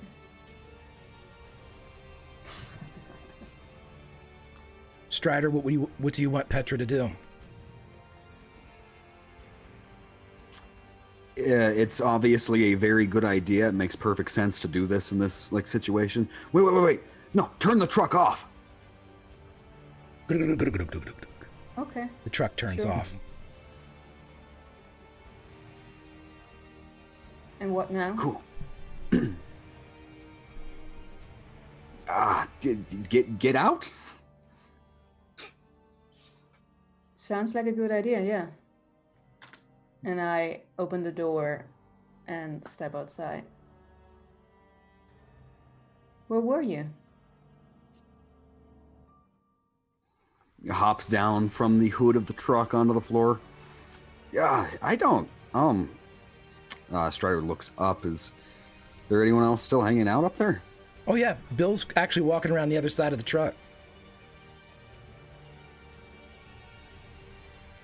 Truck's dangerous. Not safe. Yeah, hey, let's go that way, away from the. Yeah. Okay. Wild Bill goes over and gets in the driver's side and rolls the window up a bit. And Strider, you and Petra walk off into the shadows. And Caleb and Kevin, when you run out, Wild Bill keeps his face covered so you can't see, but you both hear Petra's voice say, "Get in the back." Yeah, that was my original plan. Just run and like jump into the back. I do the same, but without as much jumping, more dragging, and hoping he can help me up. because I don't. I half of my body is not working. As you both pull yourselves into the back, Wild Bill adjusts his rearview mirror, bangs on, and the gate closes, and the cap apron closes, and he turns it on as Country Roads begins to play again. And as he drives by the shadows where he sees Strider, he just says, "Meet me outside, man. We got a hell of a big night." And he drives on out. But our last image, as we pull away from Petra and Strider and the departing truck of the Thrillbilly, it goes back into the home of the Blue Light Special. And there, dancing with the corpse of Grant Ellis, is Susan Sarandon. That's what I always wanted. How she animates that corpse. And friends, that is where we will end this session of Outbreak Undead. Any chances Strider turns me into a vampire too? I tell everybody this: if you survive to the end, this is Grant included, if you survive to the end, you don't die by mechanical means until the narration of the end, anything is possible. So, you know, Petra's alive, and technically the corpse of Strider is running around now, so we're not sure what happened totally to Grant.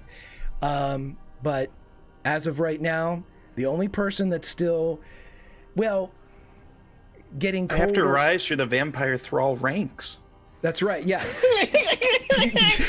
I've got a can-do attitude. You know, they got a great health system plan. I mean, they give you the tools to be your own boss. I'm gonna fly jets. All right, so absolutely, my friends, fantastic fun. Thank you all so much for being here. Let's go around and talk to all of my friends as we find out who they are and where we can find them on these wide and wonderful internets. Let's go backwards, forwards, and start with Grant. Grant, how are you doing, my friend? I just died in her arms tonight. It's because Strider betrayed us. No, he didn't. He was just voted the winner. Oh man, that was a whole lot of fun, Greg. I really miss playing with you on your channel. And you know, for those watching, you know, my first online game on stream was with Strider and Greg years ago, and it's great to be playing with the old gang. Big fans of everyone who's playing. You know, just met Caleb and Kevin here, but you know, check them all out online. Greg has been generous to link to our Kickstarter in chat. I am kickstarting. My first book is lead designer through my publisher. I've worked on a lot of other projects, but this is my love letter to role-playing games. So if you like dark fairy tale aesthetics and narrative mechanics to enrich your game, check it out. Back to you, Greg. Thank you, my friend. Yes, link is in chat, everybody. Follow the Sweet Chin Music Wolf Kicker and the Kickstarter as we go down to Petra. Petra, my friend, how are you and where can we find you online? I am very good, even though my fate is unknown, but this was a ton of fun. I'm really curious how the story continues and which of the things that we did tonight affect the story ongoing. So I have to see what's going to happen next Friday. So yeah, thank you for doing this event. This is really fun. And yeah, you can find me on Twitter. I'm quite active there. My handle is P4Cows, and I'm going to write that in chat in a second. And then you can find my games, because I am also writing games. You can find them on itch, petrav.itch.io, where, among other things, you can find Summer in Woodlake, which is an investigative or supernatural horror / investigative role-playing game, which Greg actually played here a while ago, which was a lot of fun. So if you are into spoopy things and coming of age gone horribly wrong, then go ahead and check out Summer in Woodlake. Absolutely, and in fact, it is currently on our YouTube channel. So go over to our YouTube channel and look for Summer in Woodlake, and it was a ton of fun. Our Friday night Fright team took that one on a couple months back, and it was a blast. Petra, always a joy to have you here. Please follow her and then be able to get linked to all the fun RPs that she puts out. And let's go over to a new friend of mine, Caleb. Caleb, you had the hit of the night. Unfortunately, it was on Kevin, but I love things like that happen, because that's the shit that's gonna, if you, all of us are in the apocalypse, Grant's getting naked because he got covered in bacon fat. You know, I'm getting hit by a bat. You know, those are just that shit that's gonna happen, and it's great. My friend, how are you, and where can we find you? All right. This is great. This is a great fun. I'm over on Twitter at Plaguewins, kind of active there. I also run another YouTube channel, the Unnamed Production Company. It's mainly RPG gaming. There's a bunch of actual plays on there. We did RPG a day. And the big thing, we do a lot of tech help with streaming games, how to use Discord, and how to stream like YouTube to Twitch. Because a lot of people out there, actually, that's a big struggle. So we're putting videos out for that. That's pretty much it. I'm designing some games. Nothing's out there on the internet or anything. I've got my fantasy setting Caldwin, my sci-fi setting Black Star Reach. Think Firefly set in the Warhammer 40k universe. That's the tone of it. That's pretty much it. Fantastic, my friend. And I could see while I was looking in our Zoom chat that Kevin and I had the exact same nod when you said Firefly set in the 40. We both went. If you look back on it, we did the exact same nod. Which is a great segue. Kevin, my friend, it is great to meet you. Where can we find you online? You can find me at The Lawful Geek everywhere. Twitter, Twitch, YouTube, and Instagram even. I'm on Twitch pretty much the entire week, a few hours after work, and every Sunday at 6 p.m. UK time, which would be around 1 p.m. for you, I run my D&D campaign set in my campaign setting of Ether Seed.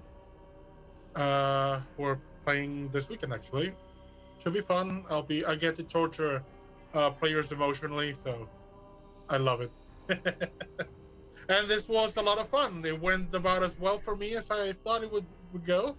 And you know, anytime. I love meeting all of you, and playing a game would be amazing. Awesome, my friend. Awesome. And you know what? You had a couple of the bad rolls, and that's what in this setting, you know, 1 becomes 2 becomes uh-oh. And that's what happened. But you played it fantastically, my friend. I loved everything. You rolled with everything when I shish kebabbed your arm. Love it, love it, love it. Couldn't love it more. And speaking about shish kebabbing your friends, Strider, how are you doing, buddy? It is great to see you, even though apparently you've gone back in time. Where can we find you online, brother? Oh man, it's been so long that I was not prepared for Grant's shenanigans.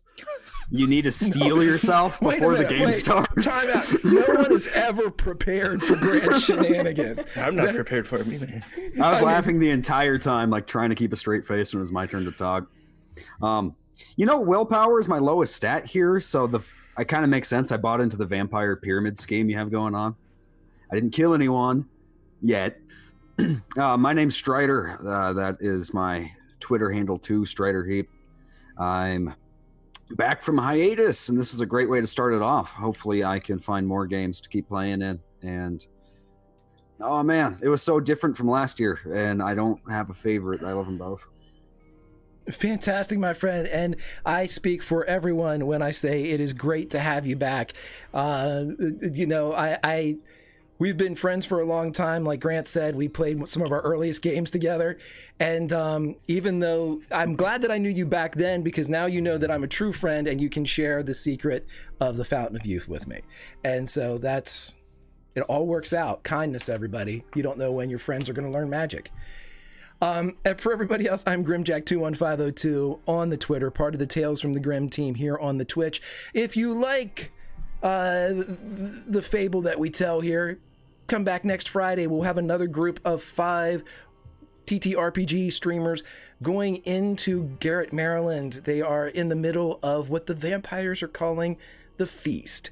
Exactly what the feast entails is unknown, but the Mustard Group story has ended for now, but their actions and the paragraphs they have penned will definitely come into play, as will our first group. So join us next week, and we will continue this tale through Halloween.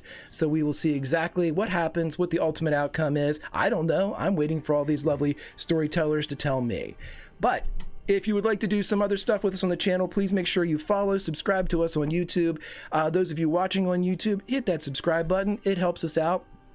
This Sunday at 7 p.m., we have Continuing Mission, our Star Trek adventure show, coming back, and we have just a few more episodes in its first season as we are stuck in the Shackleton Expanse against all kinds of fun Star Trek canon people. And then on Monday, I have my D&D campaign, The Realms Remembered, at 6 p.m. Eastern Time, followed by that Salty Gingers Urban Shadows campaign at 9 p.m. Eastern, which is Bad Moon Rising. And then back around the horn for the final 2 episodes of May Black Roses Bloom, Wednesday nights at 8 p.m. Eastern. Jonathan Fry's epic Dark Dragonlance tale concludes this week, and then a week from Wednesday, 2 more episodes to go with that one. But my friends, everybody, say goodbye to the yellow team, as they did as well as you can in this hellish landscape.